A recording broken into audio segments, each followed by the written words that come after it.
Shalom, shalom, Yotam. This is Grandpa once again, here to continue reading the story of Haroon and the Sea of Stories.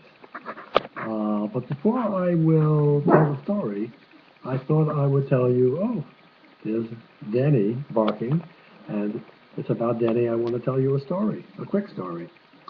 We went up to visit our friends who have a house up on a lake in the north of here, in the Adirondack Mountains. And, up to now, Danny, who's a year and a half old, has never gone into the water to swim. He goes into the water, he walks around, he dunks himself, he gets up to his neck, but he's never swam. And he's a swimming dog. I mean, his breed is a dog that should swim. And even his paws they're like webbed feet. He has like a little bit of skin in between his toes. He's designed for swimming, but he's never gone to swim. So we were visiting these friends, and they have a dog, and we got into a canoe, and their dog got into the canoe. So it was me and the dog and our friend, and we went canoeing. Well, suddenly, as we were canoeing along, we noticed that Danny was swimming after the canoe. He went into the water, and he started swimming after us. I couldn't believe it, because he's never swum before. And he was swimming all the way out and, far away from the shore. So I got a little worried, because he never swam before. I didn't know if he was safe. So we then paddled the canoe close to the shore. And when we went near the shore, Danny swam over to the shore, and he got on the ground, and he walked along, following us. And it was extra strange because Grandma had gone swimming. So instead of staying with Grandma, who was swimming in the water, he apparently ran along the shore and then jumped in the water and started swimming toward the canoe. So we really never did figure it out completely. It couldn't be, I didn't think it could be because I was in the canoe, because Grandma was in the water, so he would have stayed with her. But the other dog was in the canoe, and Danny wouldn't get in the canoe. But we thought maybe he was chasing the other dog, because he loves dogs and he loves to play with dogs. Whatever it is, I have no explanation. But Danny just went swimming like he had done it all his life. And now that we're back in Saugerties, and we were sitting by the pond today, he went in the water, but he didn't swim. He just stood in the water up to his neck. Now, back to the story. I think if you remember, they were riding in a bus. I think it was a kind of a mail bus, was it? And Mr. Butt was the driver, and he was driving like a real lunatic. And when they got to the place where they were heading, which is the Valley of K, there was a sign that said, "Welcome to Kashmar." Kashmar. And they didn't know what it meant. So Haroon asked his father, Rashid, "What does Kashmar mean?" And at first he didn't want to tell him, but finally he said, "In the old tongue," which meaning in the old language, Rashid admitted, Kashmar was the word for nightmare. It was dark when the mail coach arrived at the bus depot. A depot is a station. It's where the buses stay when they're not being used. In K, in the Valley of K. Haroon thanked Mr. Butt and said goodbye. But, I will be here to escort you home," he replied. "Best seats will be kept, no question. Come when you're ready, I will be steady, then we'll go, Varoon, no problem." Haroon had been afraid that more shouting men would be waiting for Rashid here. But K was a remote place, meaning it was far away from everything. And news of the storyteller's disastrous performance in the town of G had not traveled as fast as Mr. Butt's mail coach. So they were greeted by the boss himself, the top man in the ruling party of the valley, the candidate in the forthcoming elections, on whose behalf Rashid had agreed to appear.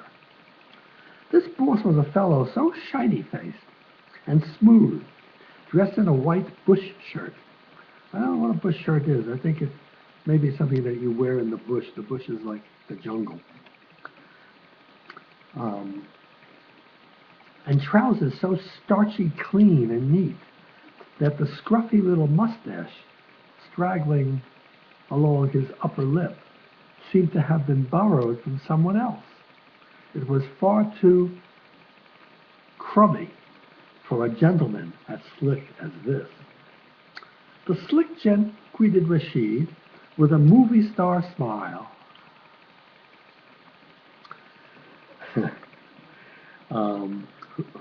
Whose insincerity, in other words, it was a dishonest smile, made Harun feel sick.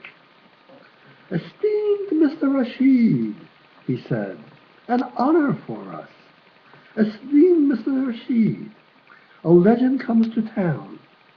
If Rashid were to flop in the valley of K the way he had in the town of G, Harun thought, this gent would soon change his tune. But Rashid looked pleased by the flattery being saying nice things about a person. And anything that cheered him up was worth putting up with for the present. "The name," the slick gent said, inclining his head slightly and clicking his heels together, "is Batu." Almost the same as the mail coach driver, Harun thought. And the slick gent with the ratty mustache threw up his hands in horror. "Not at all the same as any bus driver," he shrieked.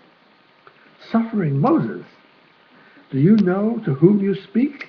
Do I look like a bus driver?" I guess Harun said it rather than just thought it. "Well, excuse me," Harun began, but Mr. Batu was marching away with his nose in the air. "Respected Mr. Rashid, to the lakeside," he commanded over his shoulder. "Bearers," meaning carriers, "will bring your bags." During the 5-minute walk to the shore of the dull lake, Harun began to feel distinctly uneasy. Mr. Batu and his party, which now included Rashid and Harun, were permanently surrounded by exactly 101 heavily armed soldiers. And such ordinary people as Harun noticed on the street wore extremely hostile expressions. That's unfriendly, angry. "There's a bad feeling in this town," he told himself. If you live in a sad city, you know unhappiness when you run into it. You can smell it in the night air, when the fumes of cars and trucks have faded away, and the moon makes everything look clearer. Rashid had come to this valley because he remembered it as the most joyful of places, but it was clear that trouble had found its way up here. How popular can this Batu be if he needs all these soldiers to protect him? Harun wondered. He tried to whisper to Rashid that perhaps the slick gent with the face fuzz wasn't the right fellow to support in the elections campaign. But there was always too many soldiers within earshot. And then they reached the lake. Waiting for them was a boat in the shape of a swan. "Nothing but the best for distinguished Mr. Rashid," crooned snooty Mr. Batu. "Tonight you stay in the finest houseboat on the lake, as my guest. I trust it will not prove too humble for a grandee," meaning a very grand person, "as exalted as you." Exalted means very highly praised and valued. He sounded polite, but he was really being insulting. Harun understood. Why did Rashid put up with it? Harun climbed into the swan boat, feeling irritated. Oarsmen, people rowing it, in army uniform, began to row. Harun looked down into the water of Dull Lake. It seemed to be full of strange currents, crisscrossing in intricate, complicated patterns. Then the swan boat passed what looked like a carpet floating on the water's surface. Floating garden, Rashid told Harun. You weave lotus roots. We have lotus in our pond. It's a flower that grows in the water. You weave lotus roots together to make the carpet, and then you can grow vegetables right here on the lake. His voice had a melancholy ring again. So Harun, melancholy means sad, so Harun murmured, "Don't be sad, Dad." "Sad? Unhappy?" yelped Snooty Batu. Surely eminent Mr. Rashid is not dissatisfied with the arrangements.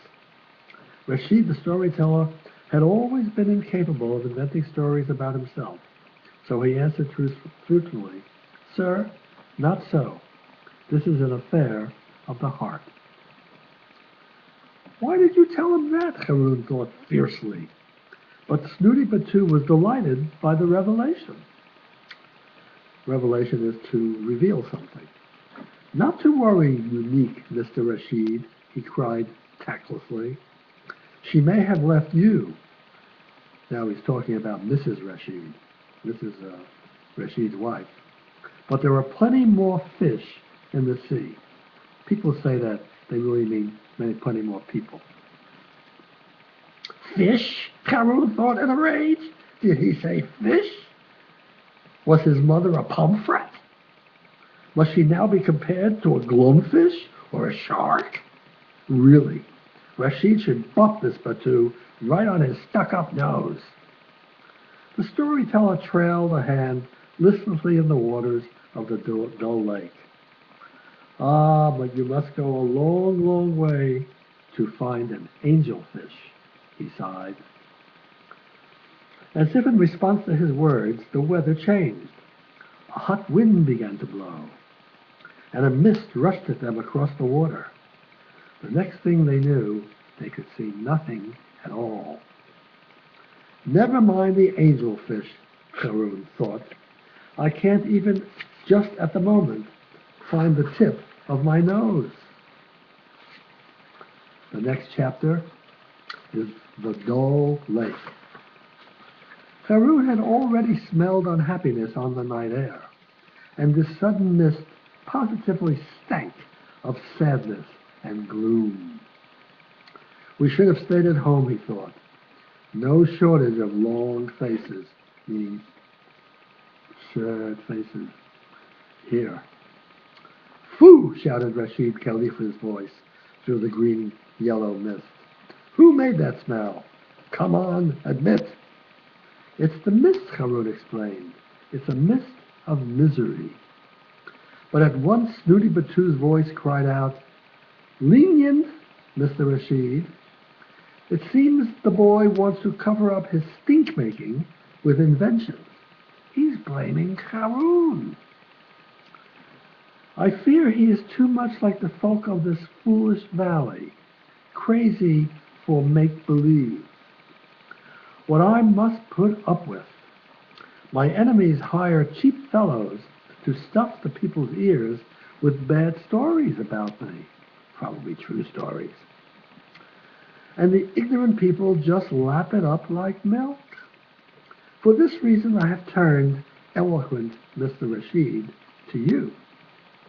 You will tell happy stories, praising stories, and the people will believe you and be happy and vote for me." No sooner had Batu uttered these words than a harsh, hot wind blew across the lake. The mist had dispersed, had disappeared, but now the wind burned into their faces, and the waters of the lake became choppy and wild.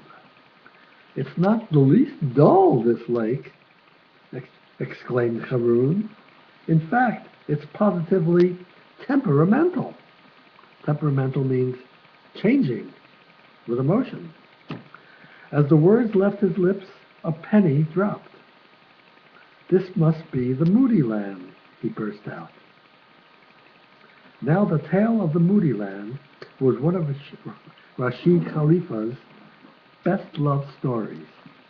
It was a story of a magical country that changed constantly, according to the moods of its inhabitants, the people who lived there. In the Moody Land, the sun would shine all night if there were enough joyful people around, and it would go on shining until the endless sunshine got on their nerves, and then an irritable night would fall, a night full of mutterings and discontent, in which the air felt too thick even to breathe. And when the people got angry, the ground would shake. And when people were muddled or uncertain, puzzled about things, the Moody Land got confused as well. The outlines of its buildings and lampposts and motor cars got smudgy, like paintings whose colors had run. And at such times it could be difficult to make out where one thing ended and another began. Am I right? Haroun asked his father. Is this the place the story was about? It made sense. Rashid was sad, so the mist of misery enveloped the swan boat. And Snooty Batu was so full of hot air that it wasn't surprising he'd conjured up, he'd created this boiling wind. The Moody Land is just a story, Haroun, Rashid replied. Here we're somewhere real. When Haroun heard his father say only a story, he understood that the Shah of Blah was very depressed indeed, because only deep despair could have made him say such a terrible thing about his stories. Rashid, meanwhile, was arguing with Snooty Batu. Surely you don't want me to tell just sugar and spice tales, he protested. Not all good stories are of that type. People can delight in the saddest of sob stuff. Sob is what you do when you cry, as long as they find it beautiful. Snooty Batu flew into a rage. Nonsense, nonsense, he shrieked. Terms of your engagement are crystal clear. For me, you will please to provide upbeat sagas of stories, only. None of your gloom-puss yarns. If you want pay, then just be gay. At once, the hot wind began to blow with redoubled force, and as Rashid sank into silent wretchedness, the greeny-yellow mist with the toilet stink came rushing toward them across the lake. And the water was angrier than ever, slopping over the side of the swan boat and rocking it alarmingly from side to side, as if it were responding to Batu's fury, and also, in point of fact, to Haroun's growing anger with Batu's behavior.